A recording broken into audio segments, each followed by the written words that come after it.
I work as a cashier at a store where we sell scented products. Excellent. Sometimes when a customer brings one of those items up, I like to take a sniff of it before I scan it. Good. However, when I brought this up with a friend, she said she thought that was weird. Yes.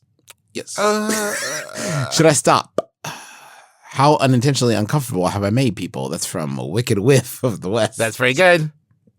I mean, now I am defying convention. Now, an essential part of information has been lost here, and that is if you are in a scenario where you are masked in this venue and you're having to like do the little sneaky pull down to get a little whiff, you know, like the little sneaky whiff. Now, here's what I will say. There is a part of me that I can see this, like if you take a whiff and do, because there's nothing I love more than the feeling of like when you order something off a menu or you go to buy something and the person says, oh, that's the best, or that's my favorite. And you feel like, oh, I won. I picked the best thing, right? Whether it's true or not.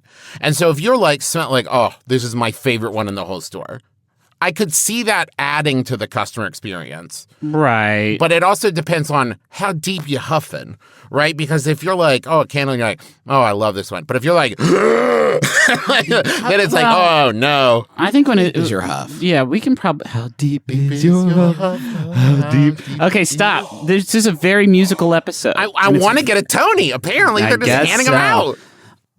I mean, you could be checking for duds, right? Oh, yeah. Like, wait, what's this thing? This says baguette, but this is a croissant. Get another one. Wait, Trav, do you, when they say scented products, do you think they mean baked goods? No, it's a candle. I have a French baguette candle. It's fucking incredible. You have a bread candle? Yeah, dude, it smells like bread, and it's amazing. What a tease. Yeah, I would that be so is true. frustrated. Well, I also do bake bread, though, so sometimes it's just to waft them in. Just keeping your family guessing. Yeah. Keep them oh, is that candle or is that bread? We'll take a bite of it and find out.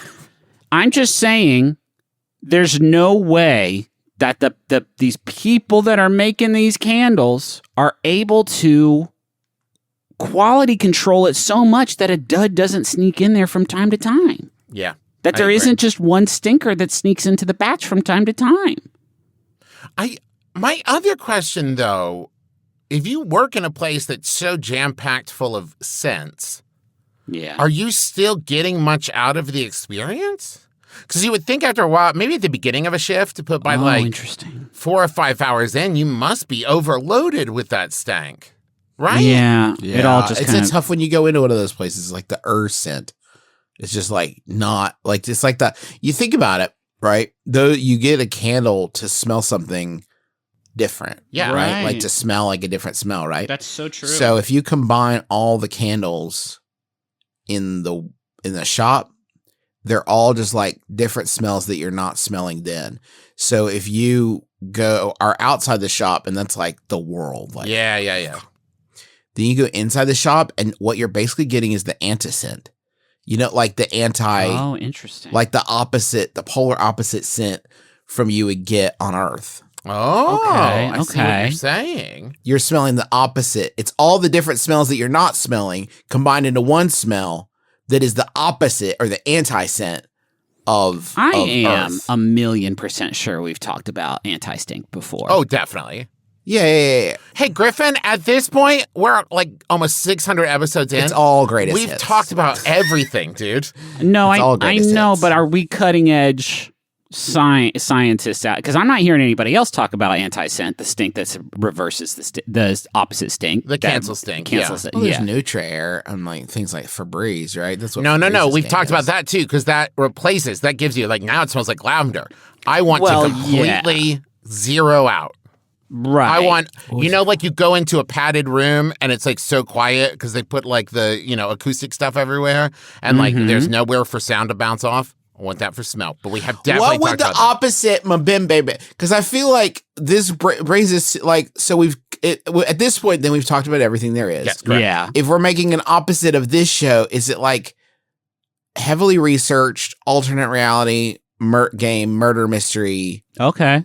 every week there's new clues. Yeah. This actually sounds badass and like something I like. Yeah. But like hard. I think that's the lodestone there is like, or your guiding star is like, if it's hard, that's the opposite of what we do in our show. I think that the opposite of what we do on our show, if there was an opposite, my brother and me, it would be like coming up with non-silly, very serious ideas that could change the world for the better.